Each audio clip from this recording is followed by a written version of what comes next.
My mother's hand hit the table so hard the silverware jumped.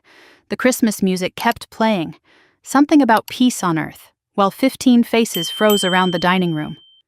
I watched her mouth form the words before I heard them. "You are dead to us. You hear me? Dead." The candles flickered. Someone's wine glass trembled. My father leaned forward, his face red, his finger pointed at me like a weapon. "Do not embarrass your sister in front of everyone." Brooke sat across from me with a smile she tried to hide behind her napkin. Her husband Tyler stared at his plate like he wished he could disappear into it. I set down my fork. I did not argue. I did not cry. I did not defend myself against whatever crime they had decided I committed this time. I simply folded my napkin, placed it beside my plate, and pushed back my chair. The sound of wood scraping against the floor was the loudest thing in the room. I stood up, smoothed my dress, and walked toward the door. No one stopped me. No one called my name. The last thing I saw before I stepped outside was the Christmas tree, twinkling with lights my mother had arranged to perfection. Have you ever been erased by the people who were supposed to love you most? Tell me in the comments, because I need to know I am not alone in this.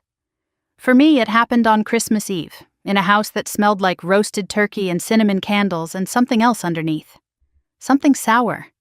Something like betrayal. The cold hit my face the moment I stepped outside. Denver in December does not forgive, and neither did I. Snow was falling thick on the driveway, covering the cars, the hedges, the perfect lawn my father paid someone else to maintain. My heels sank into the white as I walked, each step deliberate, each breath visible in the frozen air. Behind me, the house glowed with warmth I had never been allowed to feel. I did not look back. My fingers found my car keys in my coat pocket, and beside them, something else. An envelope. Thin, worn at the edges, sealed with tape that had yellowed with age. I had been carrying it for 3 days now, ever since I found it hidden in a box of my grandmother's things. I gripped it like an anchor as I reached my car. The front door opened behind me. I heard my father's voice, muffled by distance and snow. "Megan, wait." I did not turn around. I waited for footsteps, for the crunch of snow that would mean he was coming after me. It never came. The door slammed shut. He chose warmth over me. He always did. I sat in my car with the engine off, watching the house through my rearview mirror. The windows glowed amber and red from the Christmas lights inside. Shadows moved behind the curtains, people returning to their conversations, their champagne, their carefully constructed version of family. I wondered if anyone would mention my name. Probably not. I had spent 32 years learning how to be invisible in that house. Tonight I had simply made it official. The heater groaned to life as I started the engine, and I pulled away from the curb without looking back. The streets were quiet, almost empty on Christmas Eve. Everyone was home with their families, gathered around trees, exchanging gifts, pretending the people they loved were the people they knew. My phone lit up on the passenger seat. Mom, I ignored it. Then Dad. Then Brooke. By the time I turned onto the highway, there were already 23 missed calls. I drove in silence. The radio stayed off. I did not need songs about joy and togetherness, not tonight. Tonight I needed to understand what I was holding in my pocket. Tonight I needed to understand why my grandmother had hidden something from everyone except me. I did not sleep well that night. James held me in the dark, asking no questions, offering no solutions, just warmth and presence, and the kind of love I still was not sure I deserved. When morning came, Christmas Day, the light through the curtains felt too bright, too cheerful for what I was feeling. I reached for my phone, and the number on the screen made my stomach drop. 105 missed calls, 47 text messages, 12 voicemails. I scrolled through the names. Mom, over and over. Dad, scattered between her attempts. Brooke, demanding and sharp. And then dozens of numbers I did not recognize. Something had changed overnight. The panic in those numbers told me that much. I played the first voicemail, my mother's voice tight with fury. Megan, I do not know what you think you are doing walking out like that. You embarrassed this entire family. Call me back. We need to discuss your behavior. The second voicemail was different. Her voice had shifted, the anger cracked by something else, something like fear.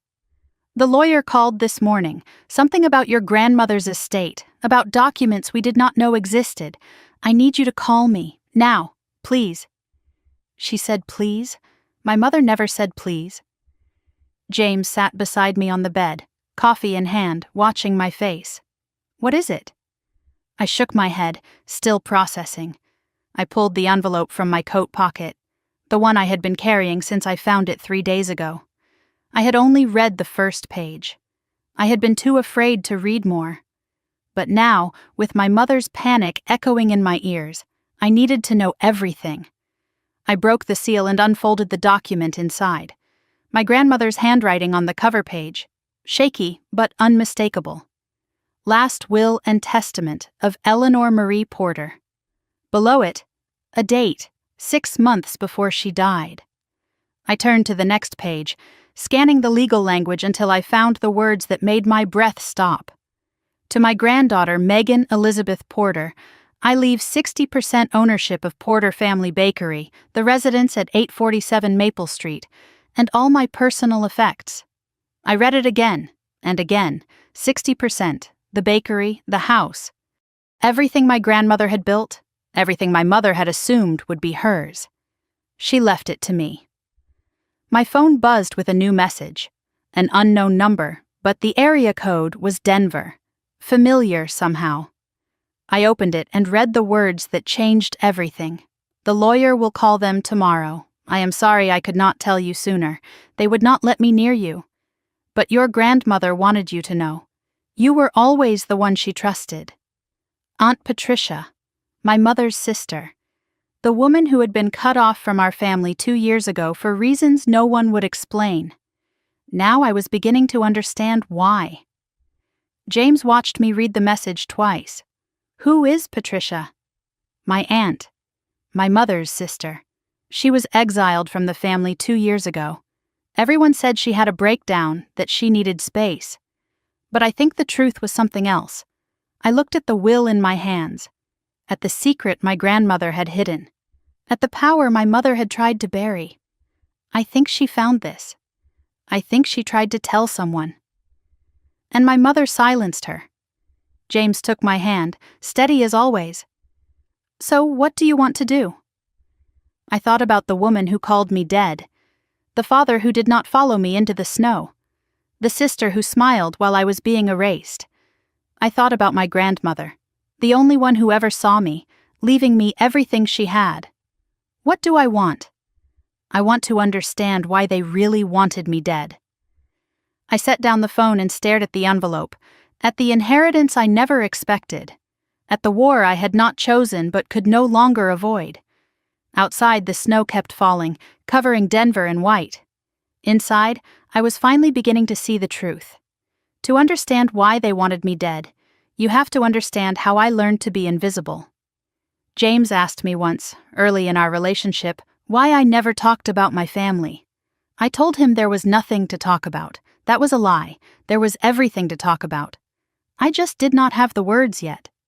Sitting in my apartment on Christmas morning, holding my grandmother's will, I finally found them. The memories came flooding back, not as stories I chose to tell, but as wounds I could no longer ignore. I closed my eyes and let myself remember the girl I used to be, the girl who still believed her mother might one day see her. I was 7 years old the first time I understood I was different. It was the winter recital at my elementary school in Denver, the kind of event where parents crowded into folding chairs and held their phones too high. My sister Brooke was 10, already beautiful in the way our mother valued, already graceful in ways I would never be. She performed a ballet solo to music from the Nutcracker, her pink dress floating around her like cotton candy. I watched from backstage, waiting for my turn at the piano. When Brooke finished her dance, our parents stood before the applause even started. My mother's hands came together so hard I could hear them from across the auditorium. My father beamed like she had just won an Olympic medal. Perfect, my mother mouthed, tears in her eyes. Then it was my turn. I walked to the piano on shaky legs, sat on the cold bench, and played my piece without a single mistake. When I finished, I looked for my parents in the crowd. My mother was checking her phone.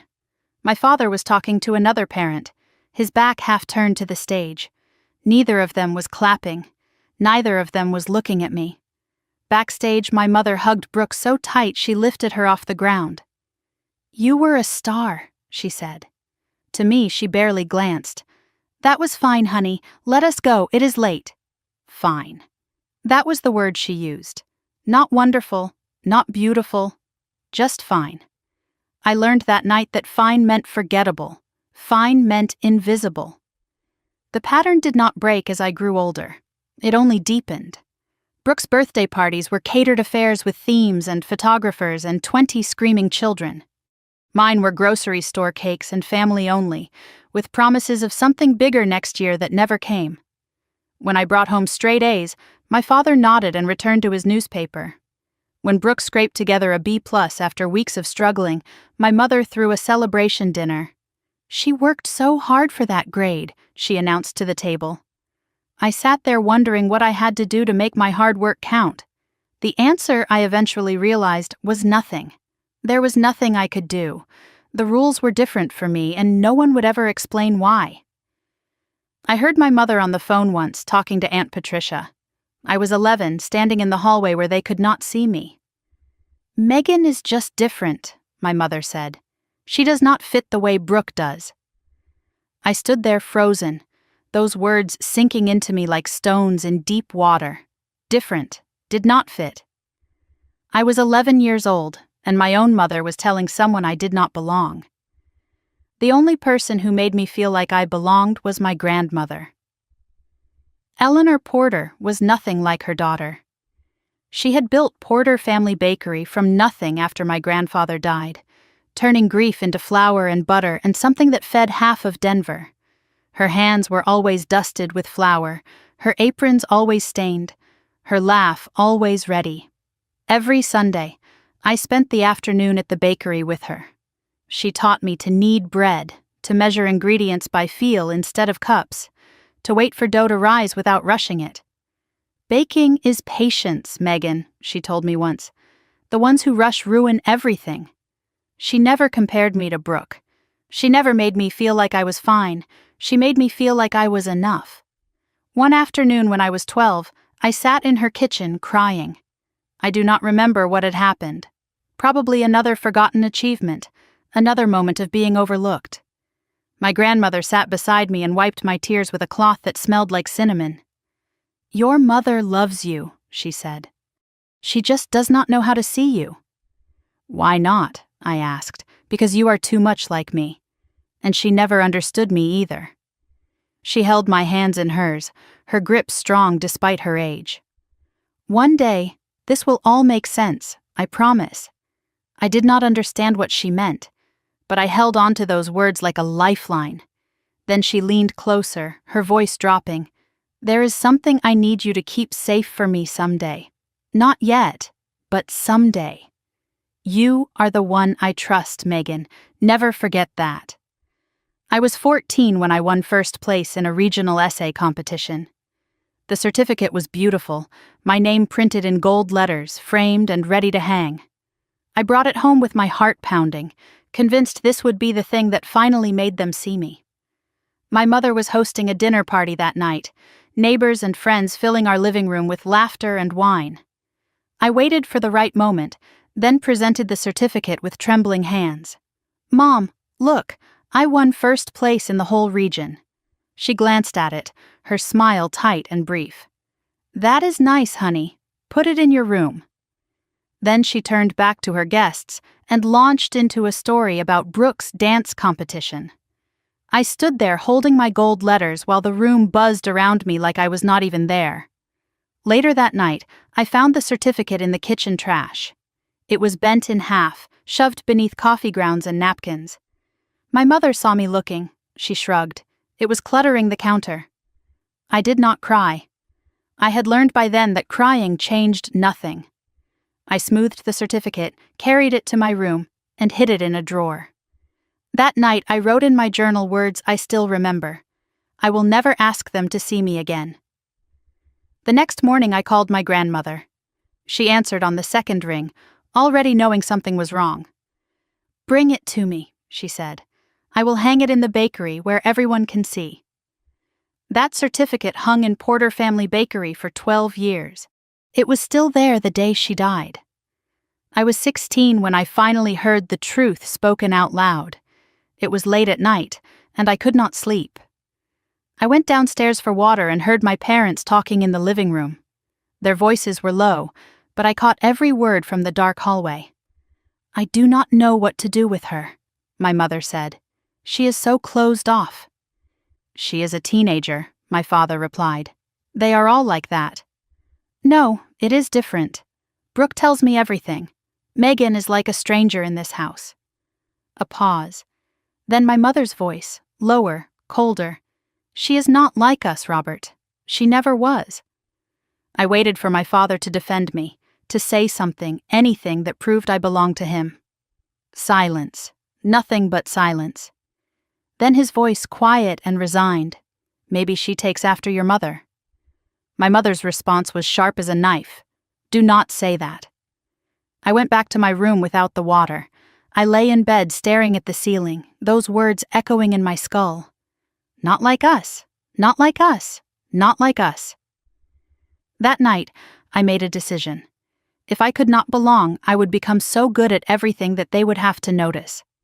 I threw myself into school, into work, into every achievement I could chase. I graduated valedictorian.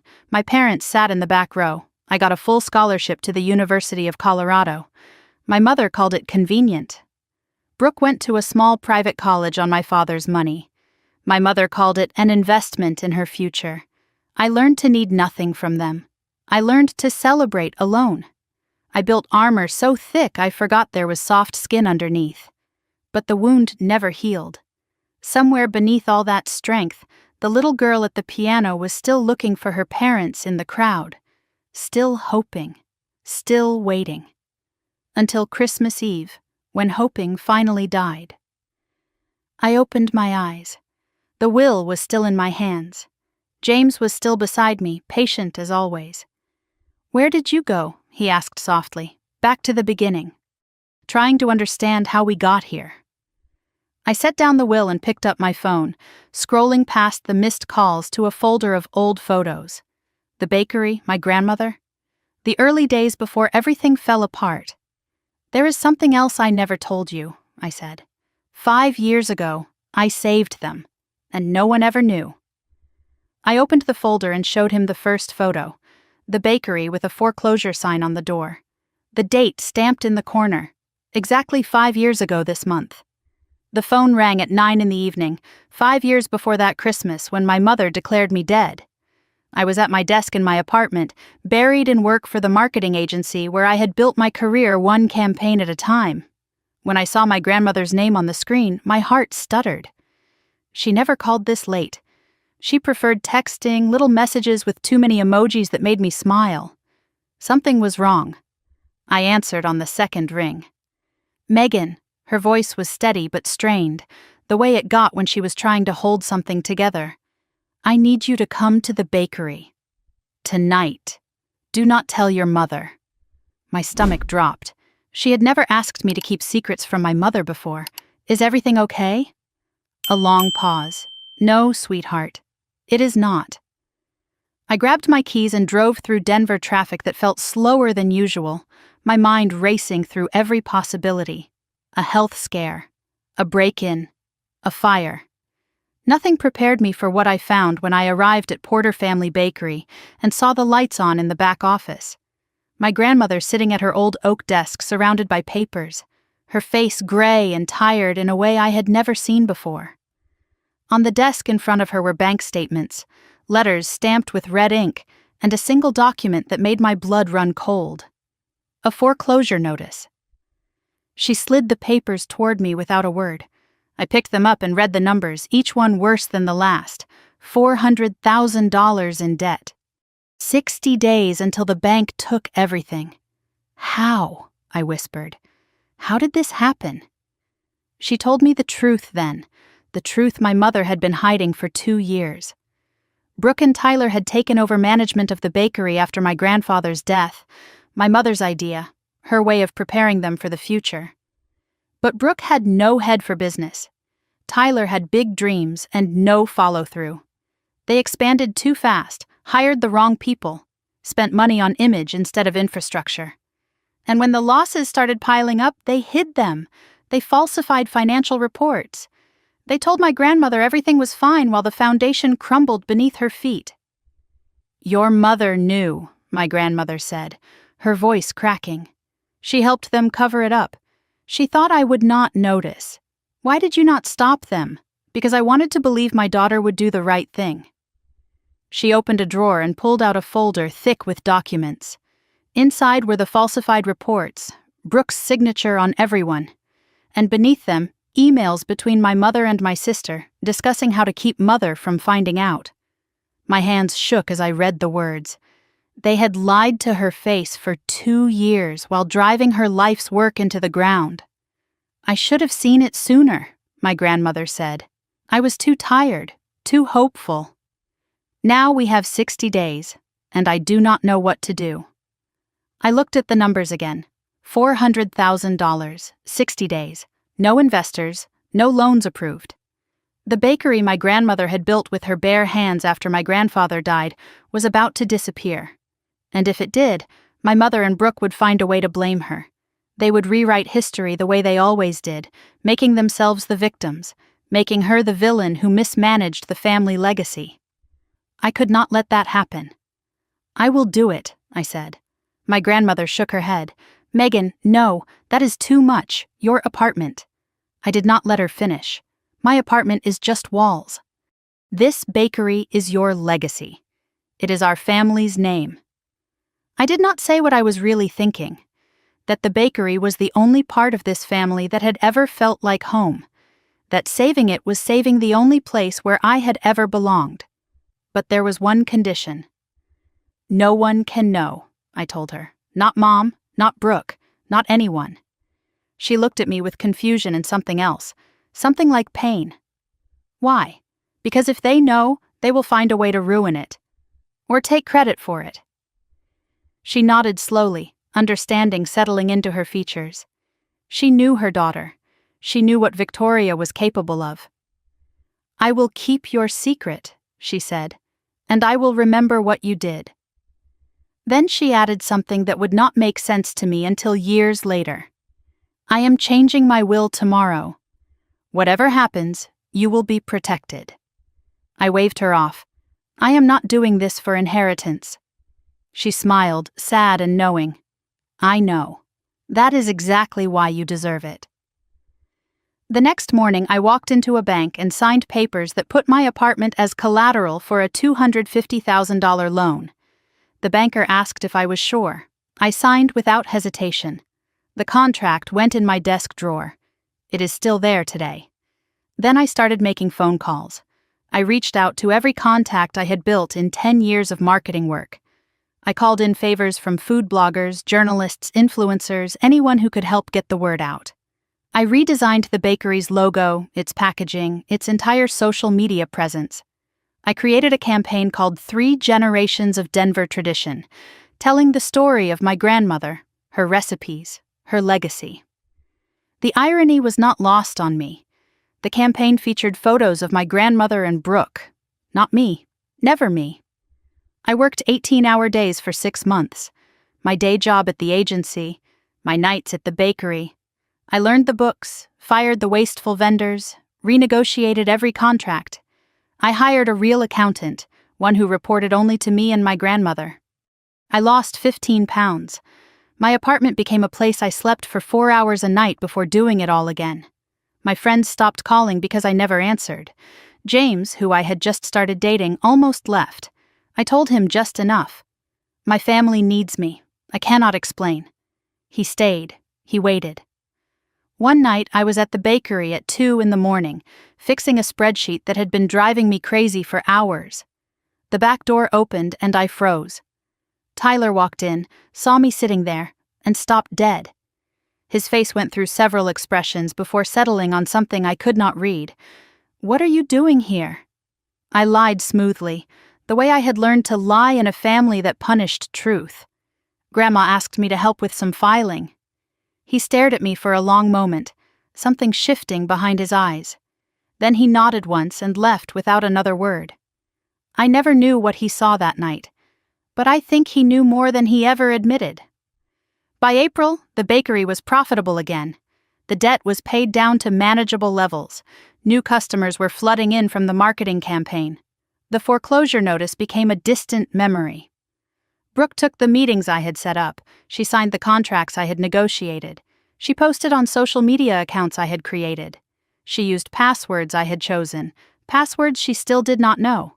The email system, the accounting software, the vendor portals, everything ran through my invisible hands. I kept a private spreadsheet that I never showed anyone. Hours worked, over 1,000.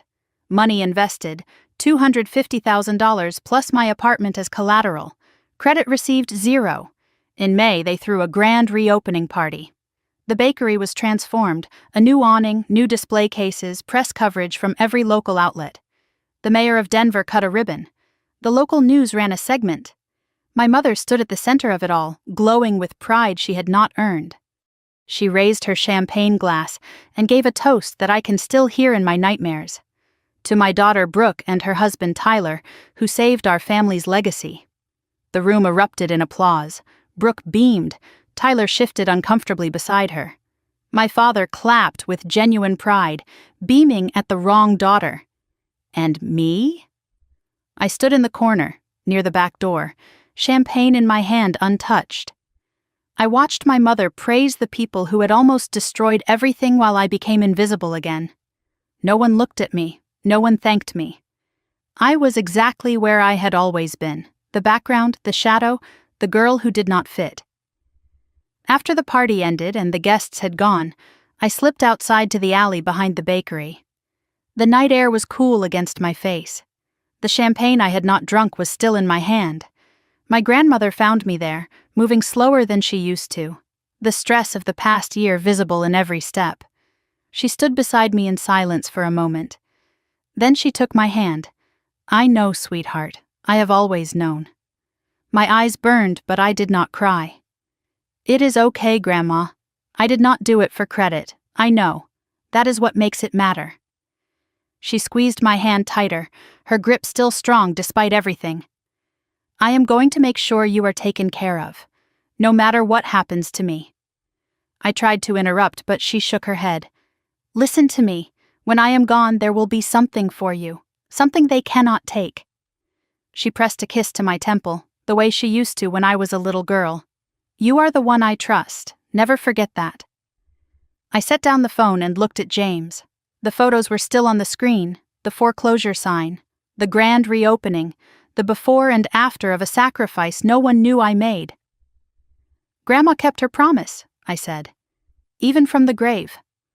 My phone buzzed with another voicemail, my mother's voice, strained and afraid. "Megan, the lawyer called this morning. Something about your grandmother's estate, about documents we did not know existed. I need you to call me, now, please." Documents they did not know existed. But I did. I had been carrying them in my pocket for 3 days. And now, finally, everyone was about to learn the truth. The voicemail ended and my mother's voice still echoed in my ears. The lawyer called. Documents we did not know existed. I set the phone down on the kitchen counter and looked at James. He was watching me with that patient expression he always wore when my family was involved, the one that said he would wait as long as I needed. Outside the window, snow was still falling on Christmas morning, covering Denver in white, making everything look clean and new. Inside my apartment, I felt something I had not felt in years. I felt calm. Not the numb calm of survival. Not the forced calm of pretending everything was fine. Real calm. The kind that comes when you finally stop running from the truth. James slid a plate of pancakes toward me. "You should eat something before the next wave hits." I almost smiled. "You think there is another wave?" He raised an eyebrow, There is always another wave with your family. He was right. There was always another wave. But for the first time, I was not afraid of drowning. I picked up my phone and scrolled through the chaos on the screen. 105 missed calls. The number matched exactly what I had seen earlier, but somehow it felt different now, heavier with meaning. I started counting. Mom, 34 calls. Dad, 8. Brooke, 19. Unknown numbers, 44. 44 calls from numbers I did not recognize. That was new. I scrolled through the text messages next, 47 of them, ranging from furious to confused to desperate. The voicemails numbered 12, each one a chapter in the story of my family's unraveling. I noticed a pattern as I studied the timestamps. The first wave came between 11 at night and midnight, right after I walked out. Those were the angry calls. My mother and Brooke demanding I come back and apologize, threatening consequences they never specified. The second wave hit between midnight and 3 in the morning, my father's confused attempts to play peacemaker, my mother's voice growing more frantic with each message. But the third wave, the one that started at 6 in the morning, that was different. Something had shifted overnight. The anger had melted into panic, and I was beginning to understand why. I played the voicemails in order, letting my mother's voice fill the quiet kitchen. The first one was exactly what I expected. Megan, I do not know what you think you are doing, walking out like that. You embarrassed this entire family. Call me back. We need to discuss your behavior. No apology. No acknowledgement of what she had said to me. Just demands for me to fix whatever she thought I had broken. The second voicemail was from Brooke, her voice sharp and accusing. What did you say to Aunt Patricia? She called Mom and they had some huge fight. Mom has been crying for an hour. This is your fault. Fix it. My Aunt Patricia, the woman who had been exiled from our family 2 years ago, the woman who had just sent me that mysterious text. She was making moves, and the family was already cracking. The third voicemail was my father, tired and confused at 2:30 in the morning. Megan, it is your father. I do not know what is happening. Your mother is very upset. She will not tell me everything. Please just call someone. Call me. He did not know what was happening because my mother never told him the truth about anything. He was always the last to know, always following orders he did not understand. The fourth voicemail made me grip the counter. My mother's voice had changed completely. Gone was the fury, the control, the performance. What remained was something I had never heard from her before. Fear. Megan. The lawyer called this morning. Something about Mother's estate, about documents we did not know existed. I need you to call me. Now, please, she said, please. In 32 years, I could count on one hand the number of times my mother had said please to me. The fifth voicemail was my father again, his voice strained with worry. Your mother is having chest pains. We are thinking of going to the hospital. Please, Megan, whatever this is about, we can work it out. Chest pains. I set the phone down and stared at the window. James watched me without speaking. I knew what he was thinking because I was thinking the same thing. Was it real? My mother had chest pains when I was 16 and refused to go to Brooke's dance competition. She had chest pains when I chose my own college instead of the one my parents picked. She had chest pains when I moved out at 22. Her health was a weapon, always deployed at exactly the right moment to pull me back into line. But she was also 58 now. Stress could cause real damage. What if this time was different? James read my face like a book. You are wondering if it is real. I am always wondering if it is real. What does your gut say? I paused, searching for an honest answer. That she is fine. And that I will feel guilty either way. He nodded slowly. So what are you going to do? I looked at the phone, at the missed calls piling up, at the voicemails filled with panic and manipulation. If it were a real emergency, they would have called an ambulance. They would have gone to the hospital. The fact that they were still calling me meant they wanted something else. They wanted control. They wanted me to come running, to fix whatever mess they had made, to fall back into my invisible role. I picked up the phone and turned it face down on the counter. I am not calling back. Not yet. I opened my text messages and found the thread from the unknown number. Aunt Patricia.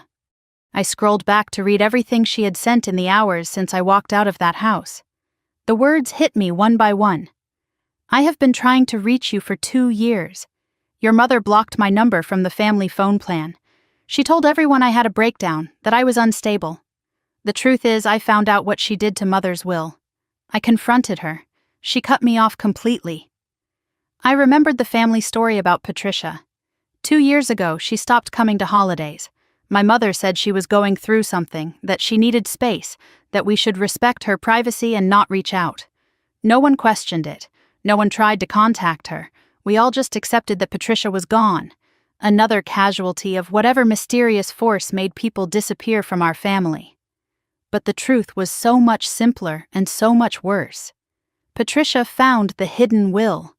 She tried to tell someone, and my mother silenced her. The final message in the thread made my heart pound. Your grandmother came to me before she died. She told me everything. About the bakery. About what you did. About the will she was hiding. She made me promise to find you when the time was right. The lawyer is on your side. Trust him. My grandmother had built a network before she died. Patricia as the keeper of secrets. The lawyer as the protector. And me, the granddaughter she trusted to bring the truth into the light. I was not alone. I had never been alone. I just had not known it yet. My phone buzzed with a new notification, but this time it was not from my family. It was an email from work, my boss's name in the sender line. Subject, Congratulations, Official Announcement Monday. I opened it and read the words that changed everything. Megan, the board has approved your promotion to Chief Marketing Officer. You have earned this. We will announce Monday at the all-hands meeting. CMO. The position I had been working toward for years. A team of 20 people reporting to me. A salary that would nearly triple my current income. Stock options, a corner office, everything I had built for myself while my family dismissed my career as a little marketing job. James noticed the shift in my expression. Good news? I got the promotion. CMO. It is official Monday. His face broke into a grin. Your family has no idea who they are dealing with, do they? No, they never have. I thought about my mother calling me dead at Christmas dinner. I thought about my father demanding I not embarrass my sister. I thought about Brooke's smug smile as I walked out the door. They thought I was nothing. They thought I needed them. They had no idea I was about to become one of the youngest CMOs in my company's history while holding 60% of the bakery they assumed was theirs. James and I sat at the kitchen table with my phone between us. I explained everything. The will, the inheritance, the anti-contest clause Patricia had mentioned. The lawyer my grandmother chose specifically because he was outside my mother's control. James listened without interrupting, his mind working through the pieces. So, what is the plan? I thought about it carefully. I could call my mother back, let her yell at me, let her manipulate me into some version of peace that was really just my surrender. I could go to their house and apologize for crimes I did not commit. I could fall back into the role they designed for me, the invisible daughter, the one who gives and never receives. Or I could do something different. I picked up my phone and searched for the number Aunt Patricia had given me. Daniel Whitmore, the lawyer my grandmother trusted. I need to know exactly what she left me before I talk to any of them. James nodded. Smart. Do not let them control the narrative. They have controlled it for 32 years. That ends today. I dialed the number. The line rang once, twice. Then a calm, professional voice answered. Ms. Porter, I have been expecting your call. My grandmother was right. He was on my side, and he had been waiting for this moment just like I had. Mr. Whitmore, I think I need to hear the full picture. The words came out steadier than I expected, given that my hands were trembling. I put the phone on speaker so James could hear. and his calm voice filled my kitchen like something solid and reassuring. "Yes, Ms. Porter, I think you do. This may take a while." I sat down at the table, James beside me, the snow still falling outside the window. I had the feeling that everything I thought I knew about my family was about to change. I was right. Daniel Whitmore was 72 years old, a senior partner at Whitmore and Associates, specializing in estate law for 45 years. He was not the family lawyer. My mother did not even know his name. That was the point. "Your grandmother came to me specifically because she wanted someone outside your family's sphere of influence," he explained. "She was very clear about that. I understood immediately. My grandmother knew what my mother was capable of. She knew any lawyer connected to the family would be vulnerable to manipulation, to pressure, to the kind of control my mother wielded like a weapon. So she found someone my mother could not touch. I made your grandmother a promise, Ms. Porter, to ensure her wishes were honored exactly as she intended, no matter who tried to interfere." His voice carried a protectiveness that surprised me. He had clearly respected my grandmother, maybe even loved her, in the way you love a client who becomes something more. He cleared his throat before continuing. "I should tell you, I have already received 3 calls from your mother this morning. She is demanding I delay the reading." I declined. Of course she was. My mother was already trying to manipulate the process, already trying to buy time to figure out how to undo whatever my grandmother had done. But this time, she had met someone she could not control. Mr. Whitmore explained the history of the will, and with each sentence the picture became clearer. My grandmother had created her first will 15 years ago, a standard document that split everything equally between my mother and Aunt Patricia. My mother was named executor. But 5 years ago, after the bakery crisis, everything changed. "Your grandmother began to suspect something was wrong," he said. "She noticed discrepancies between what your mother reported and what she saw with her own eyes. She started keeping her own records." I thought of my grandmother at her old oak desk, surrounded by papers, her sharp eyes catching the lies my mother thought she had hidden. "She discovered that your mother had been misrepresenting the bakery's finances to her, and she discovered something else." He paused. "She discovered what you did, Ms. Porter. The mortgage, the marketing, the 18-hour days." My throat tightened. "She told you about that?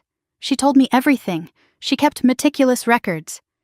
Your grandmother said you were the only one who loved the bakery the way she did, the only one who understood that legacy is not about ownership. It is about care." I closed my eyes, tears threatening to fall. She knew. She had always known. Every sacrifice I made thinking I was invisible, she had seen it all. Then his voice grew heavier. "She also discovered that your mother found the original amended will and hid it." My blood ran cold. "She knew Mom was hiding it?" "Yes, that is why she made a new one. With me, in secret. The new will was created 6 months before my grandmother died. After she confirmed what I had done for the bakery. After she confirmed what my mother had hidden." Mr. Whitmore read the terms slowly, each word landing like a stone. "To Megan Elizabeth Porter. 60% ownership of Porter Family Bakery, the residence at 847 Maple Street, all personal effects, jewelry and photographs, and a letter to be delivered privately. To Patricia Sullivan, $100,000 cash, the complete recipe collection and baking equipment. The will noted for the sister who told the truth, even when it cost her everything. To Victoria and Robert Porter, 30% ownership of the bakery, held in trust. They would receive dividends but could never sell or transfer their shares. The will noted, to ensure they are cared for, but cannot destroy what they never built. To Brooke Porter Mitchell, 10% ownership, same trust restrictions as her parents. No access to the family home. The will noted to my granddaughter Brooke, who I hope will one day understand the difference between inheriting and earning." The room was silent when he finished. James squeezed my hand. I could not speak. 60%. The house. Everything. She gave me control, Mr. Whitmore said quietly, intentionally, permanently. But there was more. Your grandmother anticipated resistance, he continued. She included what we call an in terrorem clause, a no-contest provision. He explained it in simple terms. If any beneficiary challenged the validity of the will, they would automatically forfeit their entire inheritance. Their share would be redistributed to the remaining beneficiaries. In practice, if my mother contested, her 30% would go to me. If Brooke contested, her 10% would go to me. If both contested, I would inherit 90%. Your grandmother knew your mother would try to fight this. She made sure that fighting would cost everything. It is not a trap, it is a choice. Accept the terms, or lose it all. I asked the question that was burning in my mind. Has my mother been told about this clause? There was a careful pause. I informed her this morning. What did she say? Long silence. She hung up on me. Then called back 20 minutes later, much calmer. She asked how to reach you. My mother knew about the clause, and instead of exploding, she had gone quiet. She was calculating, planning. That scared me more than her anger ever could. There is one more thing, Mr. Whitmore said. Your grandmother left you a letter. It was to be delivered only after the will was read to you. I have it here. I can read it to you, or I can mail it. My voice cracked. Read it. Please. James took my hand as the lawyer began to read my grandmother's words. My dearest Megan, if you are hearing this, then I am gone, and the truth is finally coming out. I am sorry I could not tell you sooner. I wanted to protect you from knowing how much I knew, about what your mother did, about what you sacrificed, about all the years you spent invisible in a family that should have celebrated you. You saved my bakery. You saved my legacy. And you never asked for a single thing in return. That is not weakness, sweetheart. That is the kind of strength your mother will never understand. I am giving you the bakery not because you earned it, though you did, but because you are the only one I trust to decide what happens next. Keep it, sell it, burn it to the ground. It is yours. Do what brings you peace.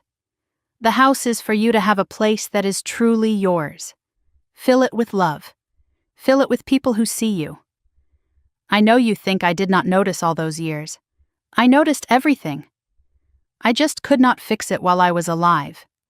This is me fixing it now. You were always the one, Megan. Never forget that. All my love, forever, Grandma Eleanor. I could not speak. The tears I had been holding back for 32 years finally broke free. James held me while I sobbed, the first real tears I had cried in years. Not from sadness, from being seen.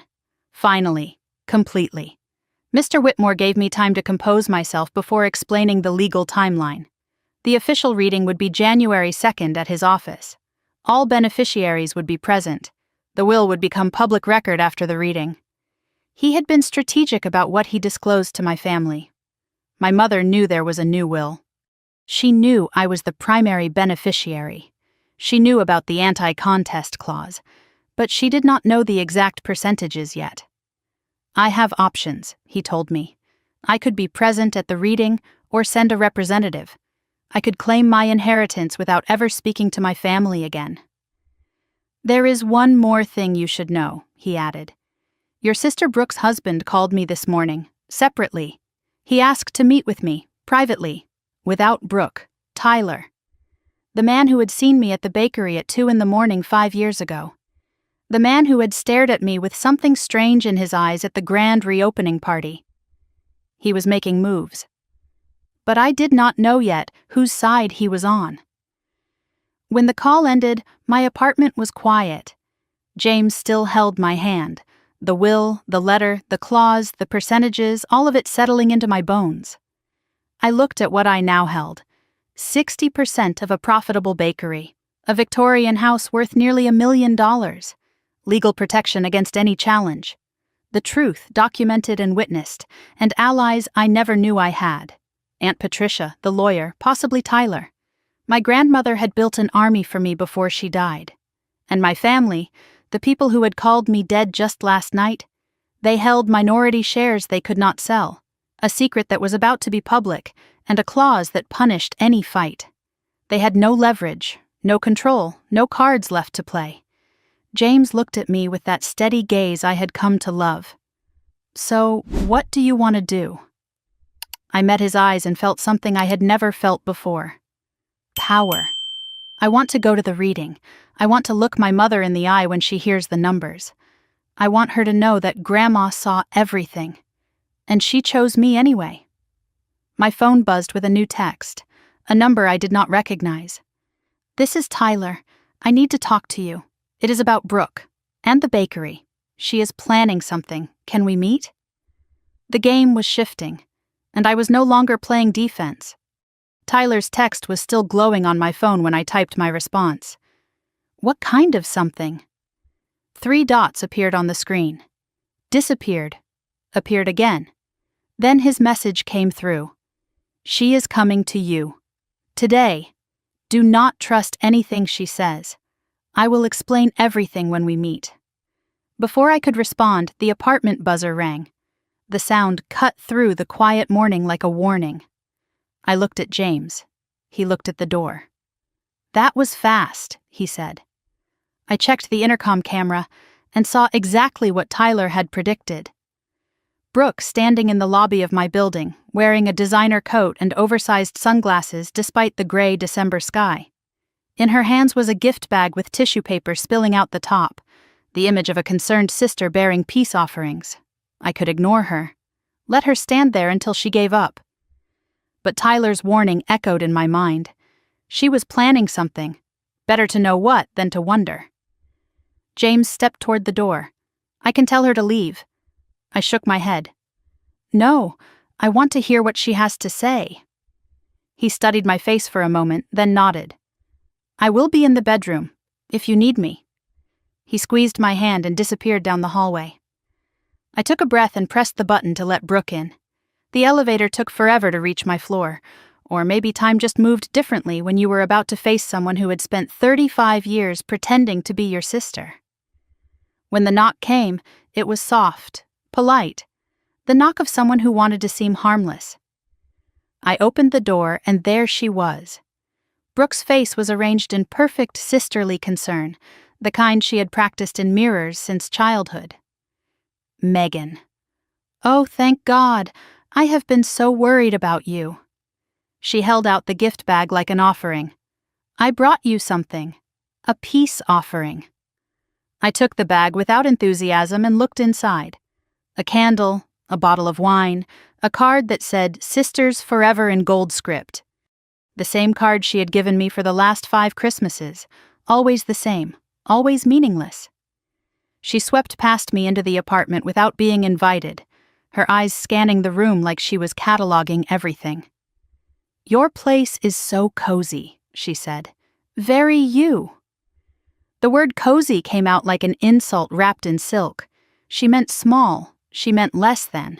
She meant exactly what she had always meant when she looked at my life.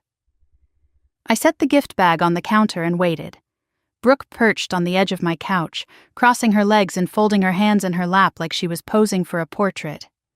"Megan, I think we need to talk. Sister to sister."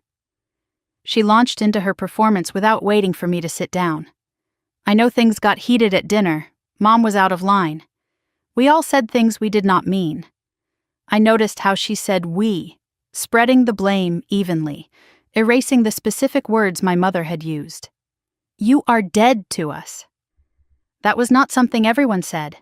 That was something my mother said with my father's support, while Brooke smiled behind her napkin. "You have to understand," Brooke continued. "Mom has been under so much stress. The bakery, Grandma's death, the holidays." She did not mean what she said. None of us did. No apology, no acknowledgement. Just explanations and excuses dressed up as concern. "But that is not why I am here," she said, leaning forward, her voice dropping to something she probably thought sounded warm. "I am here because I am worried about you. This whole thing with Grandma's estate, it has gotten so complicated." She paused, studying my face for a reaction. "I gave her nothing. I talked to Mom this morning, and the lawyer. There seems to be some confusion about Grandma's wishes. I think, and Mom agrees, that the best thing for everyone is if we just simplify things. I kept my voice neutral.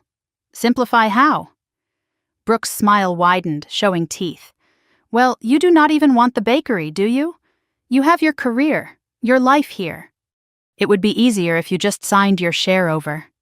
To the family. There it was. The real reason for the gift bag, the sisterly concern, the carefully constructed performance. She wanted my inheritance. She wanted me to hand over everything my grandmother had given me so they could pretend I had never existed at all. Think about it, Megan. Running a bakery is exhausting. All those employees, the suppliers, the regulations. You would be tied down. Is that really what you want? And that old house? It needs so much work. It would drain you. She made it sound like she was doing me a favor, like giving up my inheritance was the sensible choice, the easy choice, the choice any reasonable person would make. We could buy you out, she offered. A fair price. You could use the money for whatever you want, travel, a bigger apartment. She glanced around my living room with barely concealed disdain. Mom and I would handle everything. You would not have to lift a finger. I heard what she was really saying. Give up your inheritance. Let us control everything. Disappear back into the background where you belong. The same message I had heard my entire life, now dressed up with a price tag. I asked the question I knew would rattle her. What does Tyler think about this plan? Her smile froze for half a second. Tyler supports whatever I decide. He always does. But her voice pitched slightly higher, the first crack in her performance. I let the silence stretch until she started to squirm. That is very generous of you, Brooke, but I do not think I will be signing anything over. Her mask slipped just enough for me to see the irritation underneath. Megan, be reasonable. You do not know anything about running a business. This is not like your little marketing projects. The bakery is a real company with real responsibilities. The condescension was fully exposed now, no longer hidden behind sisterly concern. She had spent 35 years believing I was less than her, and she could not help letting it show. I smiled, and it was not a kind smile. You are right, I do not know anything about the bakery. Except for the passwords to every system. The vendor contracts I renegotiated. The marketing strategy I built from scratch. The $250,000 loan I took out to save it from foreclosure. Brooke's face went white. What are you talking about? 5 years ago. When you and Tyler almost bankrupted the whole company. I am the one who saved it, Brooke, while you were taking credit at the grand reopening. The room shifted. I could feel the power dynamic inverting in real time. For the first time in our lives, I was not the one on the defensive. Brooke stared at me like she had never seen me before, like she was finally seeing me. I pressed further. But there is something I am curious about. If you love the bakery so much, why are you trying to sell it? All the remaining color drained from her face. I do not know what you are talking about. Her voice came out too sharp, too fast. Hartwell Foods Corporation. Ring a bell? They approached you 6 months ago, offered to buy Porter Family Bakery outright. You have been in negotiations since October, without telling Mom, without telling anyone. I turned from the window to face her directly. You were going to sell Grandma's legacy to a corporation, and pocket the money yourself. Brooke stood up so fast she nearly knocked over the coffee table. How do you know about that? Who told you? The answer came from the hallway. James stepped into the doorway, his presence calm and solid. He had heard everything. I think this conversation is over, Brooke. She looked between us, calculating, trapped. Her carefully constructed mask had shattered completely. What replaced it was something I had never seen from her before. Genuine fear. The transformation was complete. Gone was the concerned sister with her gift bag and practiced smile. In her place stood a woman with cold fury in her eyes. You think you are so clever, do not you?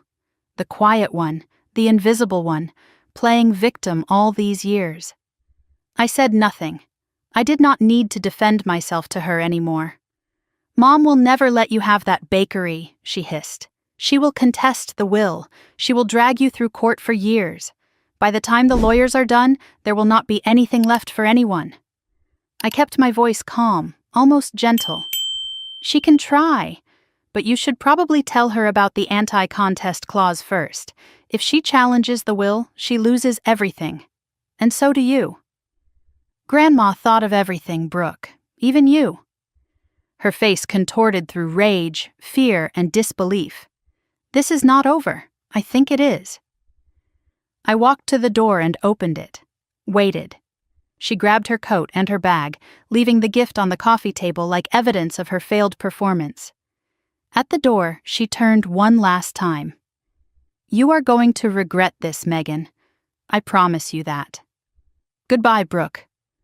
The door closed behind her. I leaned against the wall and exhaled slowly. James came to stand beside me. "You okay?" "Better than okay. I think I just met my sister for the first time." I picked up the gift bag from the coffee table, the candle, the wine, the Sisters Forever card. I dropped it all in the trash where it belonged. "She was never going to share," I said quietly. "She was always going to take everything and leave me with nothing. Now she cannot." My phone buzzed with a text from Tyler. The message was simple. I just heard from Brooke. "She is furious. We need to meet. Tomorrow, noon, the coffee shop on 5th and Maple. Come alone." Tyler was ready to talk. He knew more than he had revealed. And tomorrow, I was going to find out exactly whose side he was on. The coffee shop on 5th and Maple was small and quiet, the kind of place where people came to have conversations they did not want overheard. I arrived 5 minutes early on December 27th, 2 days after Christmas, and found Tyler already waiting in a corner booth. He was facing the door, watching everyone who entered, and when he saw me, something like relief crossed his face. He looked different than I remembered, thinner, darker circles under his eyes. Not the confident husband who stood beside Brooke at family gatherings, toasting to successes he had not earned. This was a man who had stopped sleeping. I slid into the booth across from him. Neither of us smiled. "Thank you for warning me about Brooke," I said. He shook his head slowly. "I should have warned you years ago." He stared at his coffee, untouched and probably cold by now. When he finally spoke, his voice was heavy with exhaustion. "I have been living a lie for 7 years, Megan. I thought I married into a successful family. Turns out I married into a performance." He told me how it started. A business conference 8 years ago. Brooke was charming, confident, the heir to a family empire. He fell for the image she projected, the story she told about Porter Family Bakery and the legacy she would inherit. By the time he realized the empire was built on sand and secrets, he was already married. Too deep to get out, too ashamed to admit he had been fooled.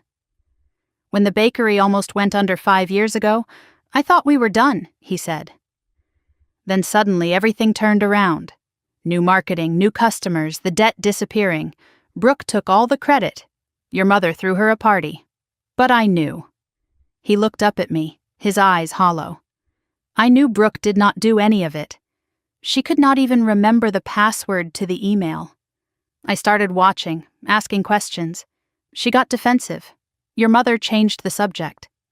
Then I found the mortgage documents in your grandmother's office.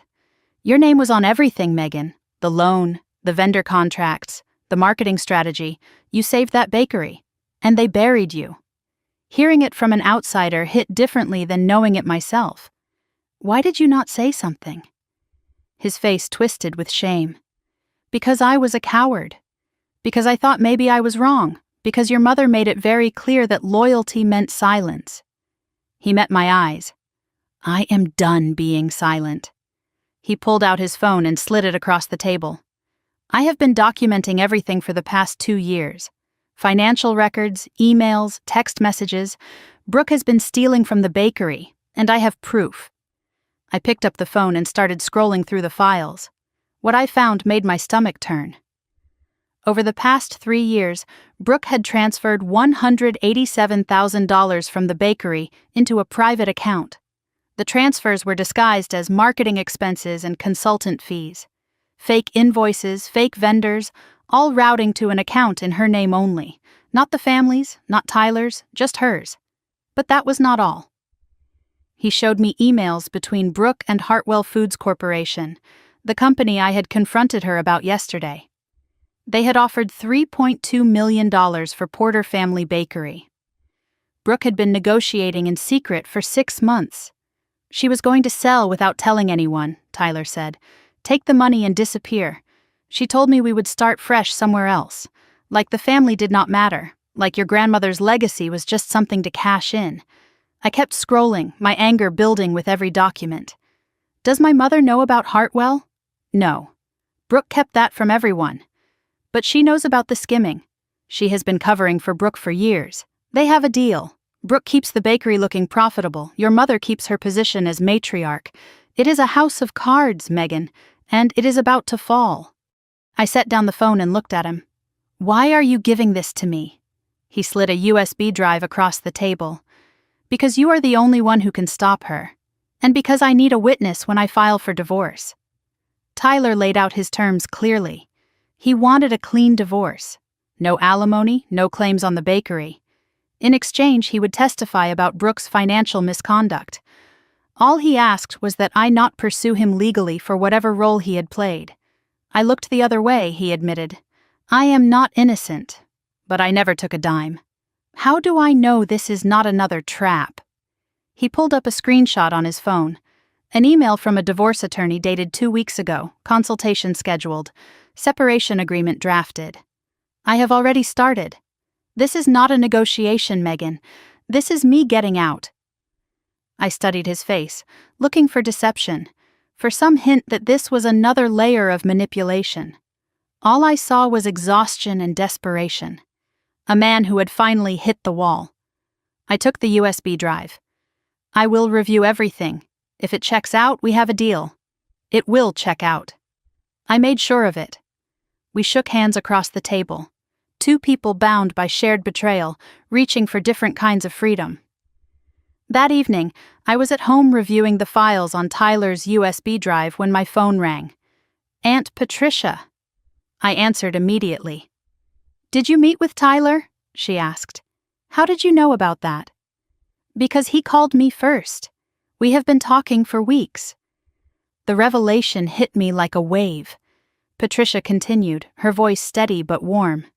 Tyler reached out to me in November. He was looking for someone who knew the family's secrets. I told him about the hidden will, about what your mother did. We have been building a case together, Megan. For you.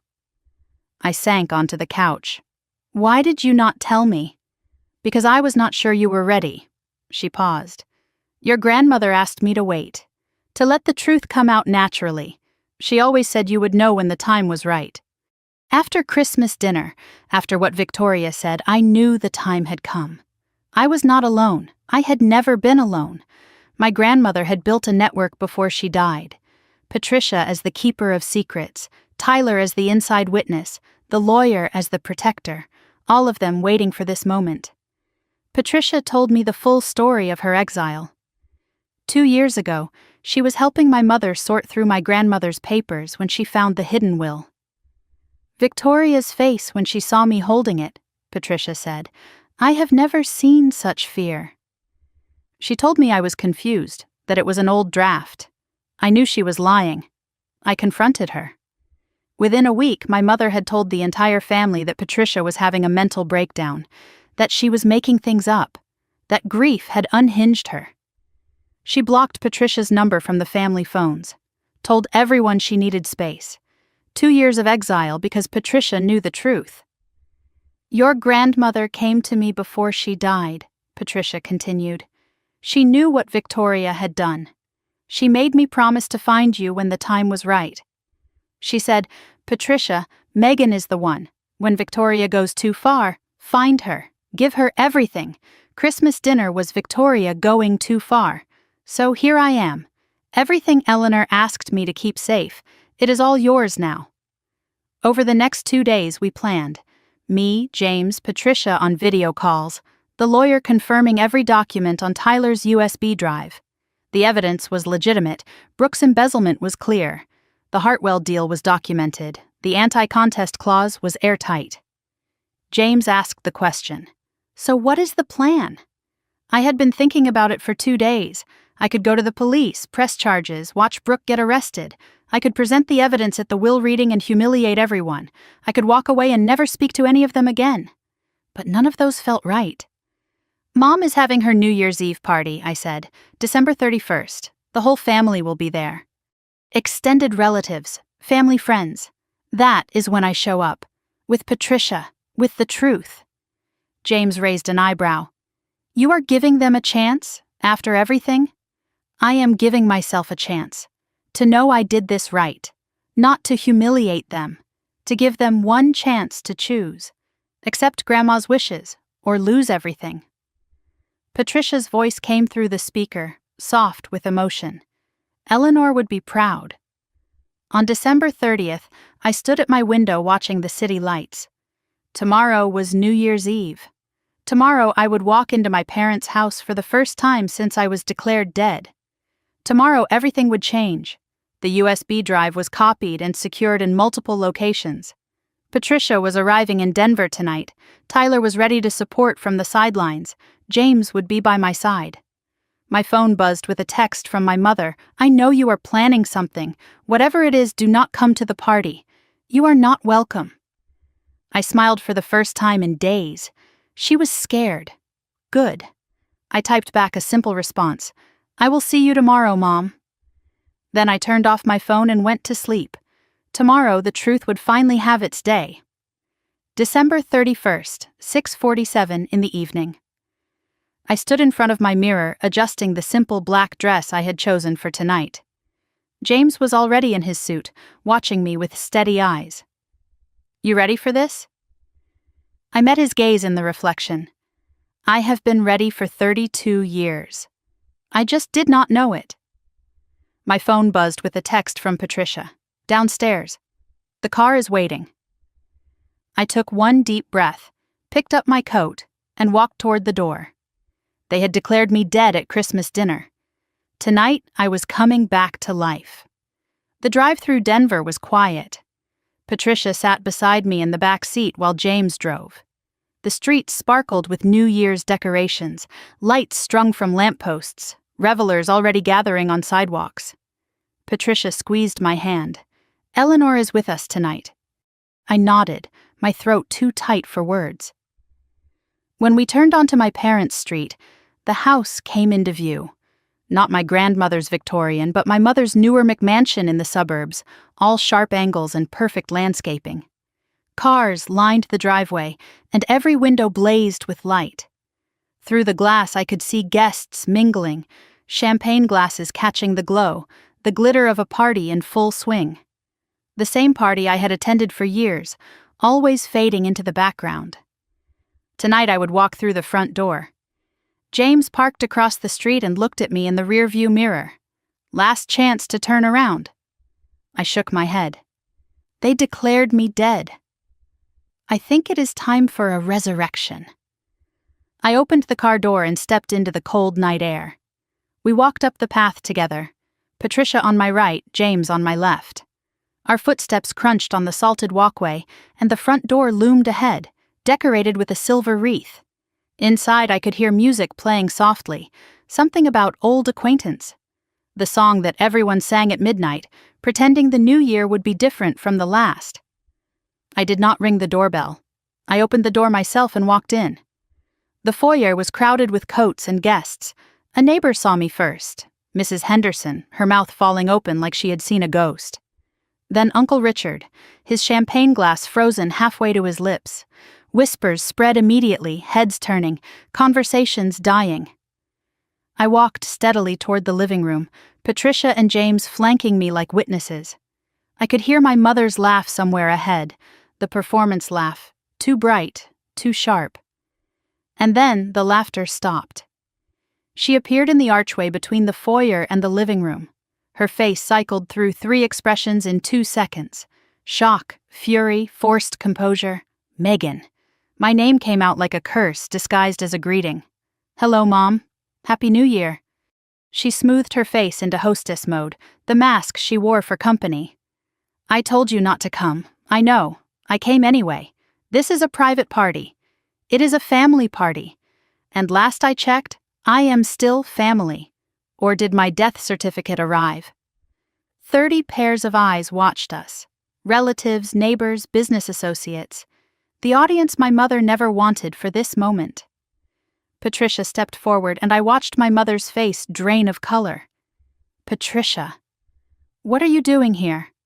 "I was invited," Patricia said calmly, "by the same person who should have invited me 2 years ago. I do not know what lies you have been telling, but my mother started. The only lies in this room came from you, Victoria. And they are about to end." My father appeared, pushing through the crowd. Robert Porter, confused as always, following events he did not understand. "What is going on? Megan? Patricia?" He looked between his wife, his daughter, his sister-in-law, trying to piece together a puzzle no one had shown him. I met his eyes. "Dad, there is something you need to know about Grandma's will." My mother's voice cut sharp. "Do not you dare!" I kept my eyes on hers. "Where is Grandma's original will, Mom?" The silence that followed was devastating, every person in the room staring at Victoria. Her mouth opened, closed, opened again.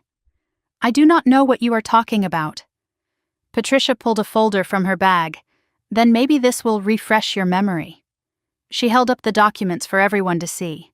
The will Eleanor filed with Daniel Whitmore 6 months before she died. The one that leaves 60% of the bakery to Megan. The one you found and hid in your closet 2 years ago. Gasps rippled through the crowd. Uncle Richard stepped closer. "Victoria, is this true?" Aunt Helen's voice rose above the murmurs. 60%? Eleanor left the bakery to Megan? My mother's defense crumbled in real time. That document is not valid. Mother was not in her right mind. "She was sharper than any of us," Patricia cut in. "And she knew exactly what she was doing. She knew what you did, Victoria. She knew you tried to bury it. So she made a new one you could not touch." My father's face shifted from confusion to something I had never seen before. Horror. "Victoria," he said slowly, "you told me there was no will. You told me Eleanor died intestate. You lied to me?" My mother did not answer. For the first time in my life, she had no words. Brooke pushed through the crowd, her face flushed with fury. "What is this? Some kind of ambush?" She pointed at me. You planned this." "No, Brooke. I am just asking questions. The answers are all yours." Tyler stepped forward from the edge of the room where he had been watching. "I think everyone deserves to know what Brooke has been doing with the bakery's money." Brooke froze. "Tyler, what are you doing? What I should have done years ago." "Telling the truth." He addressed the room, his voice clear and steady. "For the past 3 years, Brooke has been transferring money from Porter Family Bakery into a private account. $187,000. And for the past 6 months, she has been negotiating to sell the bakery to a corporation, without telling anyone in this family." Brooke's voice rose to a shriek. "That is a lie!" Tyler held up his phone. "I have the bank records, the emails, everything. It is all documented, every transfer, every secret meeting." My mother's voice came out barely a whisper. "Brooke, is this true?" Brooke looked at her mother and said nothing. Her silence was the loudest confession in the room. My father sank into a chair, his head in his hands. "I do not understand. I do not understand any of this. How long have you all been lying to me?" No one answered. My mother turned on Brooke, her voice cracking. "You were going to sell the bakery? Behind my back? You were going to take the money and disappear?" Brooke tried to defend herself. "You do not understand, Mom. The bakery was failing because you were stealing from it." My mother's composure shattered completely. For the first time, she was not performing. She was genuinely devastated. The guests began edging toward the door, grabbing coats, murmuring excuses. Within 10 minutes, only family remained. The party was over. I stepped into the center of the room. I did not come here to destroy this family. I came here to give you a choice. Grandma's will is legal. It is filed with the state. I own 60% of the bakery. The house on Maple Street is mine. If anyone contests the will, they forfeit their share completely. Those are Grandma's terms, not mine, but I am offering something else. Accept the will. Stop the lies. Let the bakery be what Grandma wanted it to be, and we can figure out the rest together, or do not, and lose everything. I looked directly at my mother. Your choice, Mom. For once in your life, choose the truth. She stood in the center of her living room, surrounded by the ruins of everything she had built. The house she decorated, the party she planned, the image she protected, all of it crumbling around her. For a long moment, she said nothing. Then her voice came out small. I did not mean for it to go this far. I just wanted to protect the family. I wanted to protect what we built. You wanted to protect your version of the family, I said. The one where you are in control, the one where I do not exist. That family was never real, Mom. This is real. Right here. Right now. What are you going to do with it? She looked at me. Really looked at me. For the first time in 32 years, she seemed to actually see me. Her mouth opened to answer. And then she collapsed. Her hand went to her chest. Her face went gray. She crumpled to the floor before anyone could catch her. Dad rushed to her side. Victoria, someone call 911. Chaos erupted. Patricia took charge, clearing space, directing people. Tyler guided the paramedics when they arrived minutes later. Brooke stood frozen, useless. I stepped back and watched them load my mother onto a stretcher. James appeared beside me. Are you okay? I do not know. I finally told the truth. And it almost killed her. The ambulance doors closed. Dad climbed in beside his wife. Brooke followed in her car. I stayed behind in the empty house, champagne glasses abandoned on tables, decorations mocking the silence. The grandfather clock in the corner showed 11:30. 30 minutes until midnight. 30 minutes until the new year. And I did not know if my mother would see it.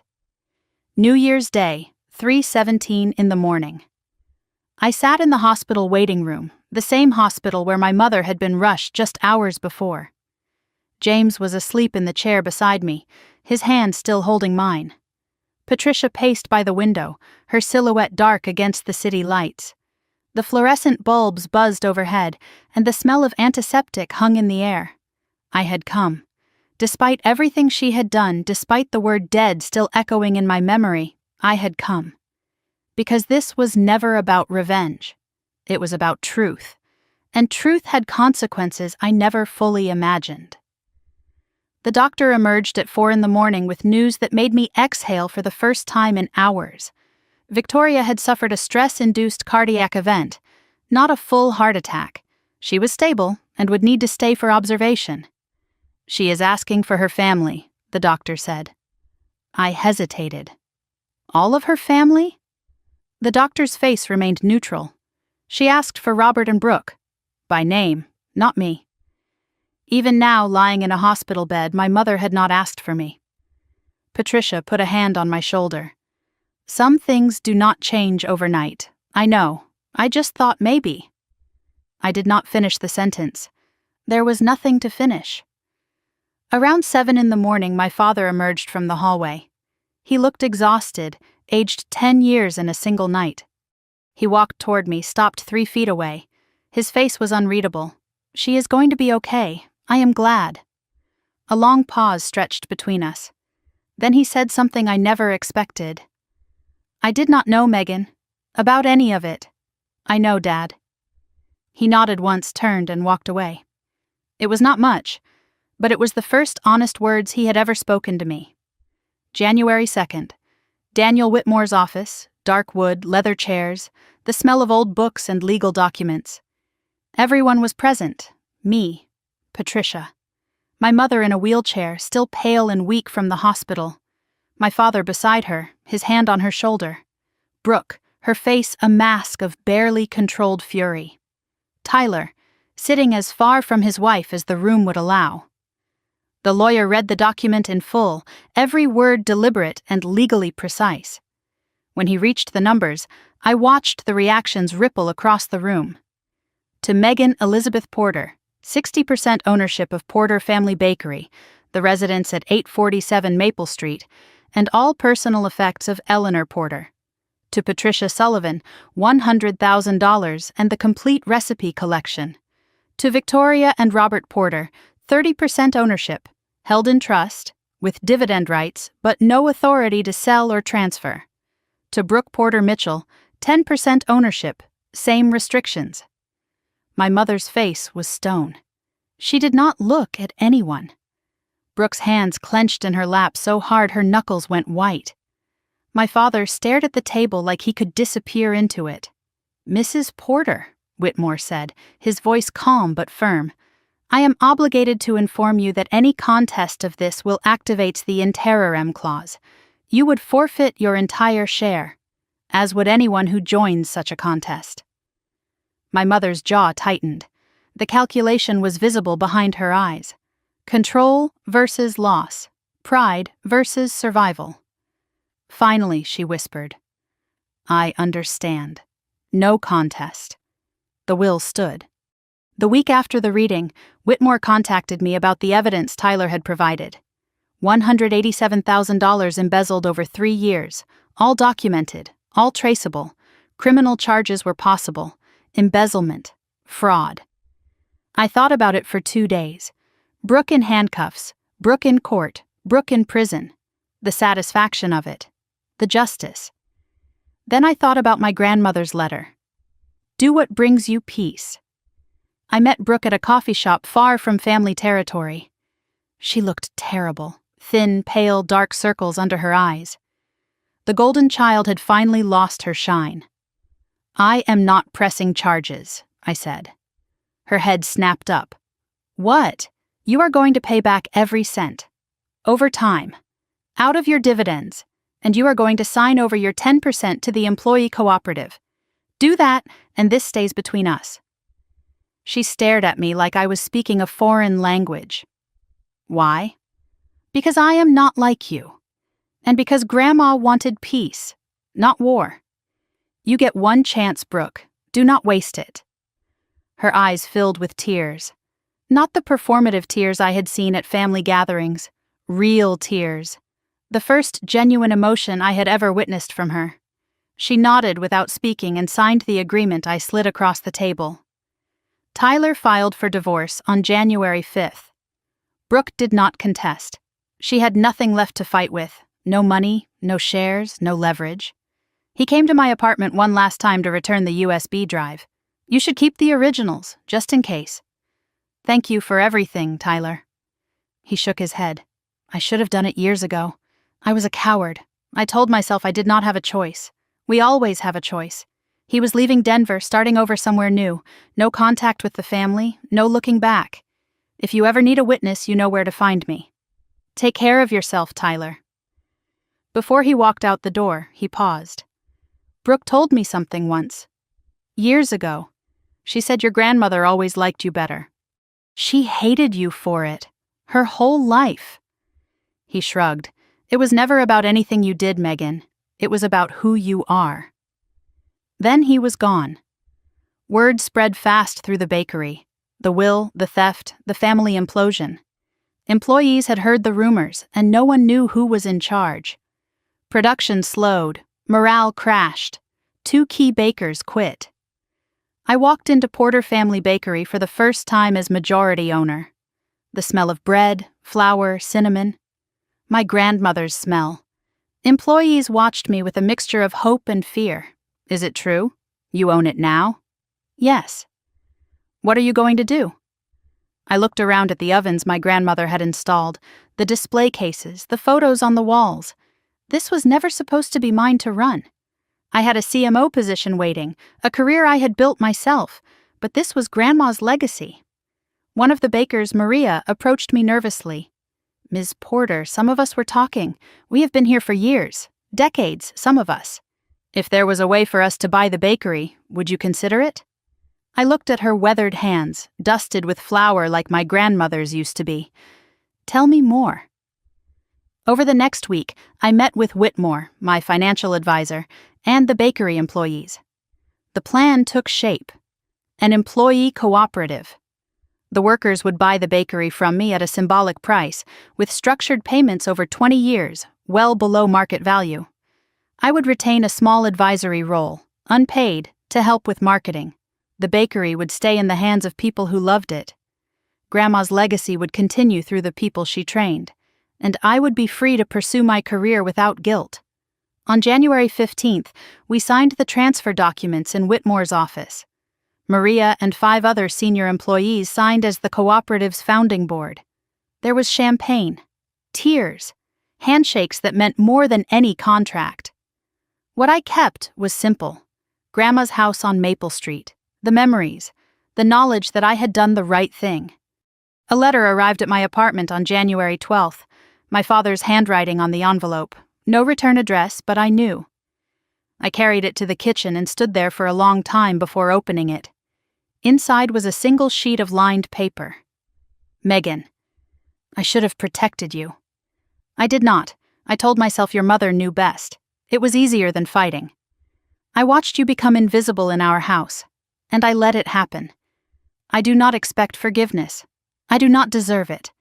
But I want you to know. I see you now. Maybe too late. Maybe not. Your father. I read it 3 times. No tears came. No rage. Just a strange, hollow sadness for the man who could have been my father but never was. I put the letter in a drawer. I did not respond. Not yet. Maybe not ever. But I kept it. January 15th, evening. I stood in my grandmother's house. My house now. Empty rooms, dusty furniture, the smell of lavender and old wood. James beside me holding my hand. We could live here, I said. It needs work. Everything good needs work. I walked through the rooms, imagining them filled with light, with life. The kitchen where Grandma taught me to bake. The living room where I felt safe for the first time in my childhood. Let us do it. Let us make this home. James smiled. I thought you would never ask. He pulled me close and kissed my forehead. Outside, snow began to fall. My phone buzzed with a text from Patricia. There is something else Eleanor left. I found it in her writing desk. A letter. For you, sealed. I am bringing it tomorrow. Another letter. Another secret. My grandmother was not done speaking yet. Patricia arrived at my apartment on February 1st with a sealed envelope in her hands. Just one word on the front in my grandmother's handwriting. Megan. She handed it to me carefully like it might shatter. I found it hidden in her writing desk, behind a false panel. Eleanor always did love her secrets. I turned the envelope over, feeling the weight of it. The paper was yellowed, the seal old. She had written this long before she died, and hidden it where only someone who truly knew her would find it. I will read it when I am ready, I said. Patricia nodded. Take your time. It has waited this long. I set the envelope on my dresser and tried to focus on the day ahead, but I could feel it there, waiting, like a voice that had not finished speaking. February 3rd was a Monday, and I walked into my company's all-hands meeting, wearing a suit I had bought for this moment. The CEO stood at the podium, and when she said my name, the room erupted in applause. I am pleased to announce our new Chief Marketing Officer, Megan Porter. I stepped up to the front, heart pounding but steady. I kept my speech brief, humble, thanking my team, my mentors, the opportunity. I did not mention my family. I did not need to. This was mine alone. After the meeting, colleagues shook my hand and offered congratulations. James was waiting by my new office door with flowers. CMO, I am dating a CMO. You are dating the same person you have always dated. Yeah, but now she has a corner office. I laughed, really laughed, for the first time in weeks. My family had never known about this promotion, never asked about my career or my ambitions or my dreams. Now I led a marketing division of 47 people, and they still thought I had a little marketing job. Their ignorance was no longer my burden. That night, alone in my apartment with James giving me space, I finally opened my grandmother's letter. My hands trembled as I broke the seal. Her handwriting was shakier than in the first letter, but still hers. The date at the top was 3 months before she died. My dearest Megan, if you are reading this, then you found it. Or Patricia did, which means the other plan worked. I am writing this because there is something I never told you, something I should have said when I was alive, but I was afraid it would hurt more than help. Your mother was not always the woman you know. When she was young, when Patricia and I still talked freely, Victoria was kind, uncertain maybe, desperate to prove herself, but kind. Something changed when she married your father. I do not know if it was his family's expectations, or her own insecurities, or just the weight of trying to be perfect in a world that demands too much of women. She became hard, controlling. She built walls so high she forgot there were people on the other side. When Brooke was born, Victoria saw herself, a chance to do it right, to be the mother she wished she had. When you were born, she saw me, and she was terrified. You see, Megan, your mother and I were never close. I reminded her of everything she wanted to escape. The bakery, the simple life, the woman who worked with her hands instead of her image. You reminded her of me, and she could not love what she was running from. This was never your fault. It was never about who you are. It was about who she could not be. I am telling you this not to excuse her, but to free you. You do not have to understand her to move on. You do not have to forgive her to be whole. But if someday you want to try, know that there is a woman underneath all that armor. A woman I used to know. Whether she is still there, only time will tell. I love you forever. Grandma Eleanor. I read the letter 3 times. Tears streamed down my face, but not from sadness, from understanding. The missing piece had finally clicked into place. I was never the problem. I was never wrong. I was just a reminder of something my mother could not face. February 15th, James and I officially moved into my grandmother's Victorian house. 847 Maple Street, now mine. We pulled up in a rented moving truck, boxes stacked everywhere, the smell of dust and lavender and possibility filling every room. The renovation began immediately. Every weekend through February and March, we stripped old wallpaper, painted fresh colors, rebuilt what time had worn down. James fixed the porch railing that had sagged for years. I refinished the kitchen cabinets my grandmother had installed decades ago.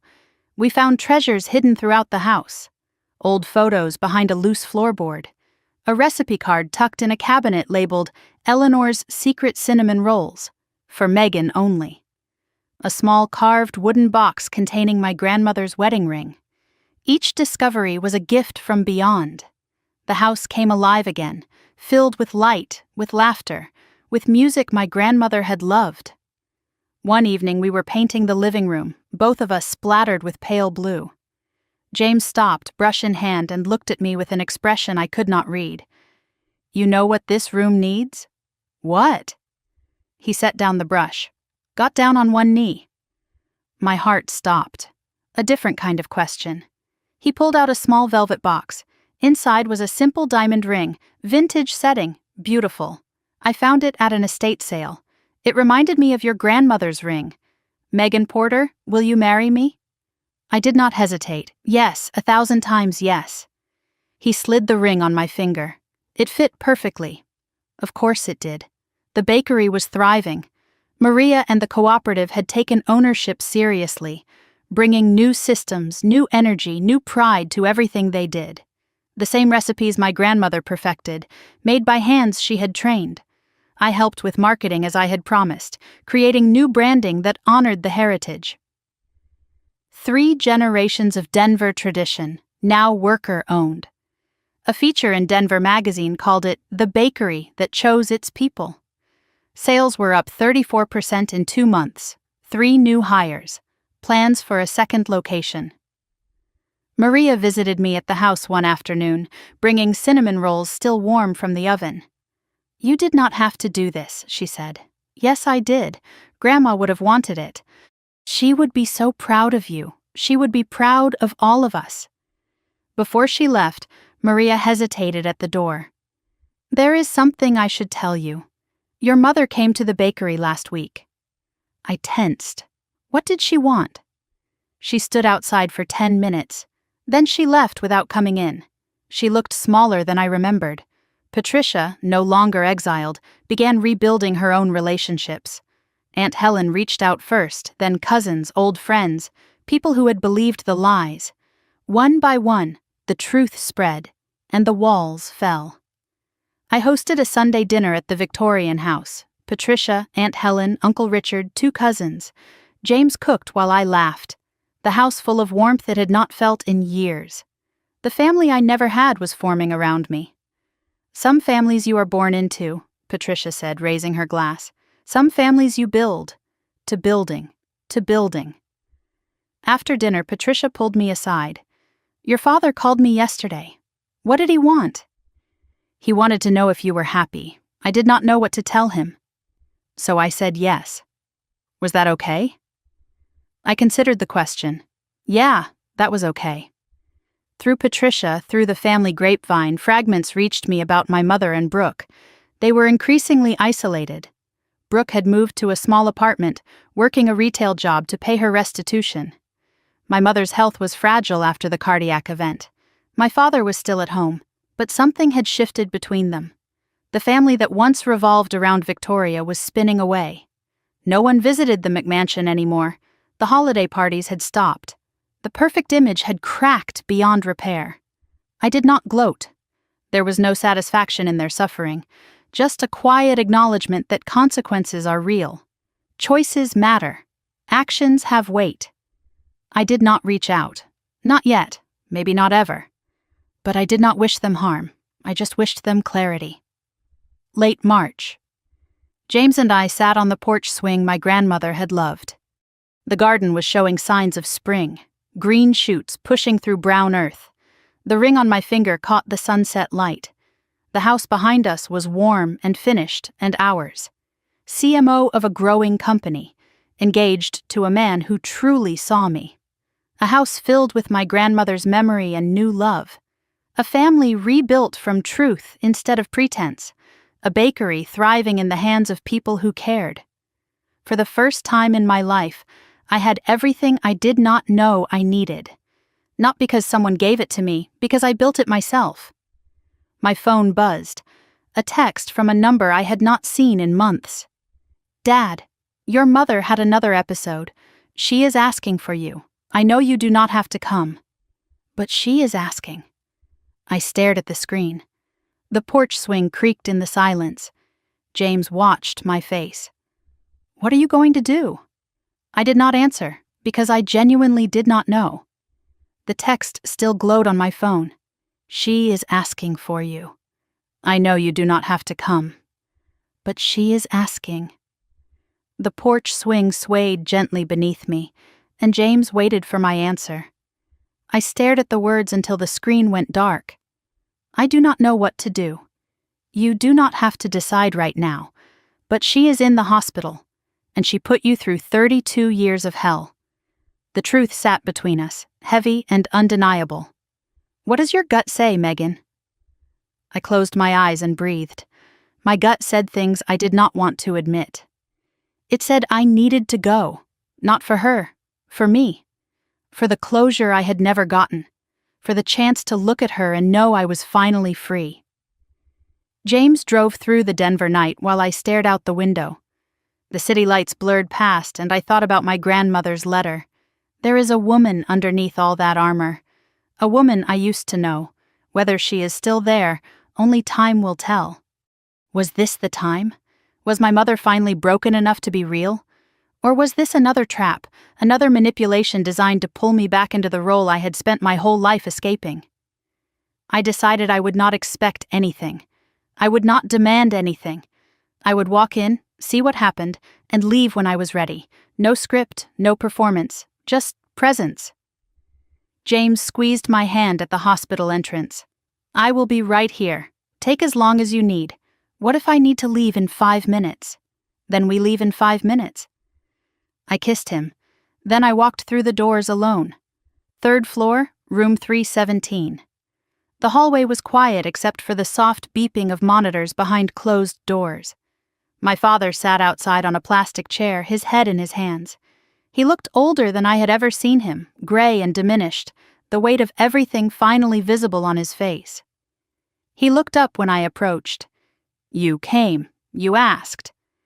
He nodded slowly, then explained what had happened. She had a small stroke. They caught it early. There was some weakness on her left side, difficulty speaking, but she was lucid. She knew what was happening. Why does she want to see me? I do not know. She just kept saying your name. She has not said Brooke's name once. He paused, his voice cracking. Maybe she finally figured out which daughter matters. I stared at him. That was the most honest thing he had ever said about our family. She might not be able to say much, he continued. The stroke affected her speech. That is okay. I am not sure I need her to talk. I think I just need to see her. I pushed open the door. The room was small and dim, lit only by machines that beeped softly in the shadows. A window showed the city lights beyond, indifferent to the drama playing out inside. And in the bed was my mother. She looked small.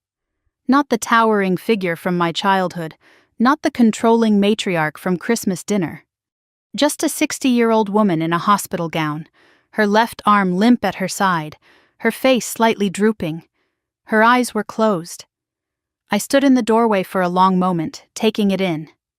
This was the woman who had called me dead. The woman who hid my grandmother's will. The woman who chose Brooke over and over and over again. And also, somewhere underneath, the woman my grandmother once knew. The scared girl who built walls so high she forgot what was on the other side. I walked to the bedside, pulled up a chair and sat down. I did not speak, I just waited. After a full minute, her eyes fluttered open. They found my face, and something happened that I had never seen before. Tears. Real tears. Rolling down her cheek. Her mouth moved, slurred and broken. You came. She tried to speak, but the stroke had stolen her eloquence. Words came out fragmented, effortful. I did not think you would come. I almost did not. I did not soften it. I did not pretend. She nodded, a jerky motion, accepting. What came next took time, long pauses between words, enormous effort for each syllable. I was afraid. Of you. I blinked. Afraid of me? You were like her, Mother. You did not need me. Like Brooke did. I did not know what to do with someone who did not need me. So I pushed you away. Before you could leave. The revelation landed like something heavy falling into place. She was not just cruel. She was terrified. Terrified of a daughter who reminded her of everything she could not be. Terrified of being left by someone strong enough to survive without her. Her hand twitched on the bed. Moving toward me, not grabbing, not demanding, just reaching. I looked at it. The hand that signed report cards without reading them. The hand that pointed at the door on Christmas Eve. The hand that hid my grandmother's will. I did not take it, not yet. But I did not move away either. I spoke the truth I had carried for 32 years. You hurt me, every day. For 32 years. You made me feel invisible, worthless, wrong. And I spent so long trying to figure out what I did, what was broken in me that made you not love me. She listened, her eyes fixed on my face, tears still falling, no interruption, no defense, just listening, maybe for the first time ever. But I know now, I continued. It was never about me. It was about you, about what you could not face, and I am done carrying that. I am done being the one who was wrong. I let the words settle before I offered what I could. I am not going to pretend we are okay. We are not. I am not going to say I forgive you. I do not know if I do. But I am here. I came when you asked. That is all I can give you right now. It might be all I can ever give you." She took a shaky breath, nodded. One word came out clearer than the others. Enough. It sounded like acceptance. It sounded like release. Her good hand gestured toward the nightstand. A small box I had not noticed. "For you." I opened it and found a stack of handwritten recipe cards. My grandmother's handwriting. Recipes I had never seen. At the top was a note. For my granddaughter Megan, the only one who understood. Below that, in different handwriting, another note. "Victoria, please give these to her when you are ready. I hope you will be ready someday." My grandmother had left these with my mother, asked her to give them to me. My mother had held onto them for 2 years after Grandma died, and now finally she was letting go. I flipped through the cards. Cinnamon rolls, apple pie, brown butter cookies. At the bottom of the stack was one more card. Not a recipe. A note. Grandma's handwriting. If Victoria gave you these herself, there might be hope yet. But do not wait for her, sweetheart. Build your own table. I stood, the box in my hands. My mother watched me, exhausted but awake. "I have to go." She nodded. Her eyes said what her mouth could not. "I understand." I hesitated at the bedside. Then, slowly, I reached out and placed my hand on top of hers. Just for a moment. Just long enough to feel warmth. "Goodbye, Mom. Not forever. Not never. Just for now." I walked out without looking back. Through the door, past my father still crying quietly in his chair, down the hallway, into the elevator, through the lobby, into the night air. James was right where he said he would be. He saw my face and opened his arms. I walked into them and finally let myself cry. The drive home was quiet, his hand on my knee, the city lights passing, the box of recipe cards in my lap. I did not feel forgiveness. I did not feel reconciliation. But something had shifted. A weight I did not know I was carrying set down. A door not closed, but no longer locked. We arrived at the Victorian house, our home. I walked up the porch steps, through the door my grandmother used to open, into the kitchen that still smelled faintly of lavender. I set the recipe cards on the counter and looked at Grandma's note again. "Build your own table." I smiled. That was exactly what I had been doing. My phone lit up with a text from Patricia. "Wedding planning meeting tomorrow? I have ideas." I laughed, the first real laugh since the hospital. I typed back, "Bring the champagne. We are celebrating life." Outside, the first buds were appearing on my grandmother's apple tree. Spring was here. Everything was beginning again. May 17th. I stood at the window of my grandmother's Victorian house, the house that was now mine, watching the garden come alive in the morning light. Roses bloomed along the fence. Lilacs perfumed the air. The apple tree was heavy with blossoms, white and pink against the blue sky. Today was my wedding day. The house that once held secrets now held only light. I pressed my hand against the cool glass and whispered to the empty room. "We made it, Grandma. We really made it." The house had been transformed overnight. White chairs arranged in perfect rows across the garden, an arch of flowers standing where my grandmother's old swing used to hang. Caterers moved through the kitchen, and the smell of fresh bread filled every room. Maria had insisted on providing everything from the bakery, her gift to us, her way of saying thank you. Guests began arriving early. Patricia had been here since dawn, fussing with flowers and adjusting tablecloths. Aunt Helen was upstairs steaming my dress. Cousins laughed in the hallway. Friends from work, from the neighborhood, from the life I had built, filled the rooms with warmth. I stood in the middle of it all and felt something I had chased my entire life. Belonging. I was surrounded by people who chose me. People I had chosen back.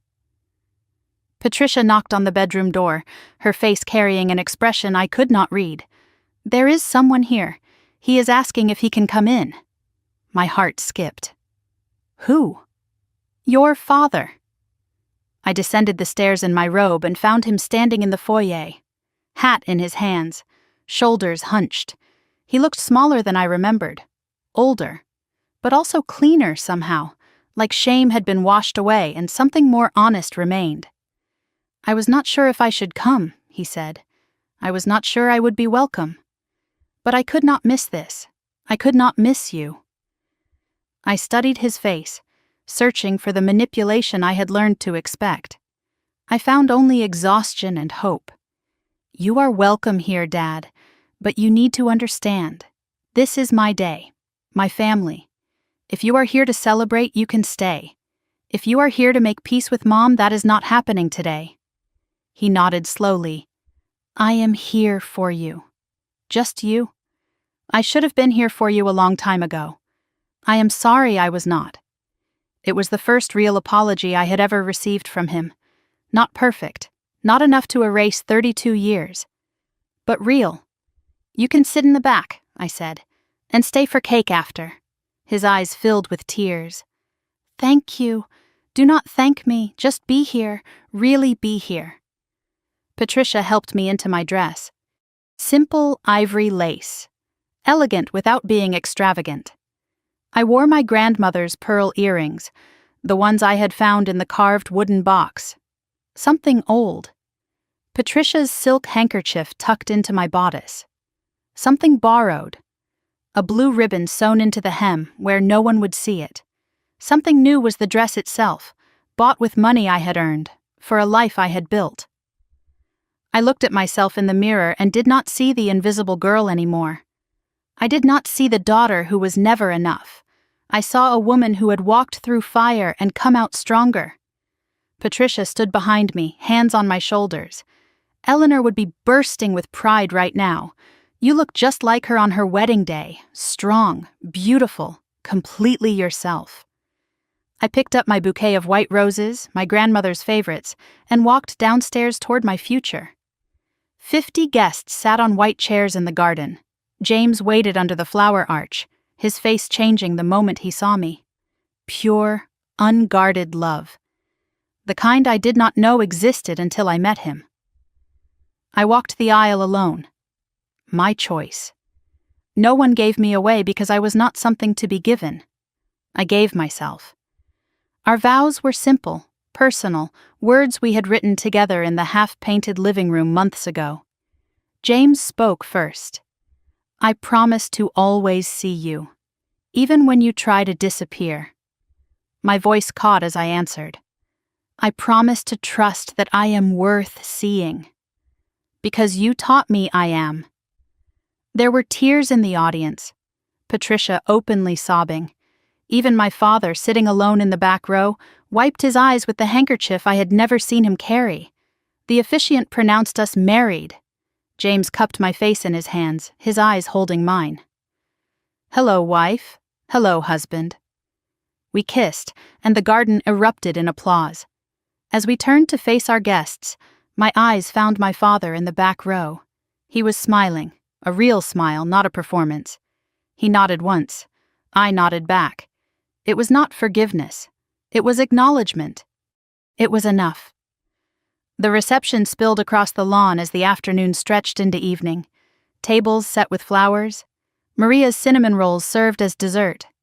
Music my grandmother used to hum in the kitchen played softly while children ran through the garden and laughter echoed off the old Victorian walls. Patricia stood with champagne in hand and raised a toast. To Eleanor, who brought us all together even from beyond. To Megan, who taught us what strength really looks like. And to James, who had the good sense to love her. Glasses raised, cheers echoed. Maria approached with a small package wrapped in brown paper. From all of us at the bakery. Inside was a framed photo of my grandmother in the kitchen, flour on her apron, laughing at something just out of frame. Below it a small plaque, Porter Family Bakery, built by Eleanor, saved by Megan, owned by Love. My eyes filled. You did not have to. Yes, we did. You gave us everything. My father found me near the edge of the celebration as the sun began to set. I should go. Let you enjoy your day. You do not have to leave yet. I know, but I think this is where I should step back. He touched my shoulder briefly, gently. Your mother wanted me to tell you she is sorry she could not come. Is she? I do not know. But I think she wanted to be. He walked away, and I let him go. As the party continued, I slipped inside and walked through the house alone. The kitchen where Grandma taught me to bake. The living room where James and I had danced in paint-splattered clothes. The hallway lined with photos, old and new. I found my grandmother's chair in the small sunroom at the back, the worn velvet, the curve that fit perfectly. I sat down and let the silence wrap around me. I did it, Grandma. I built my own table. I found people who see me, and I finally see myself. I closed my eyes, and for just a moment I swore I felt a hand on my shoulder. Light, warm, gone before I could turn. I smiled, thank you. Evening painted the garden in gold as the last guests said their goodbyes. Patricia helped clean up, refusing to leave. The fairy lights we had strung through the trees began to glow against the darkening sky. James found me on the porch swing, wrapped in a blanket, watching the stars appear. There is my wife. There is my husband. He sat beside me and pulled me close. The swing creaked softly, the same sound it made when my grandmother was alive. So, what do we do now? He asked. Now? We live. Just like that, one day at a time. He kissed my forehead. I liked the sound of that. Me too.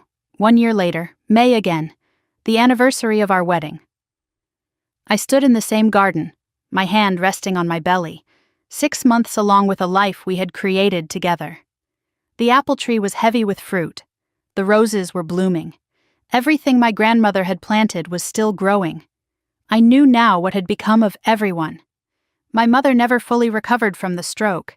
She lived in assisted care, and I visited occasionally. We did not pretend to be close, but we were civil. Brooke had finished paying her restitution and moved to Seattle. We did not speak. My father came to dinner once a month. He was learning slowly how to be present. The bakery had just opened its second location. Maria was thriving. Patricia was my maid of honor and would soon be godmother to my child.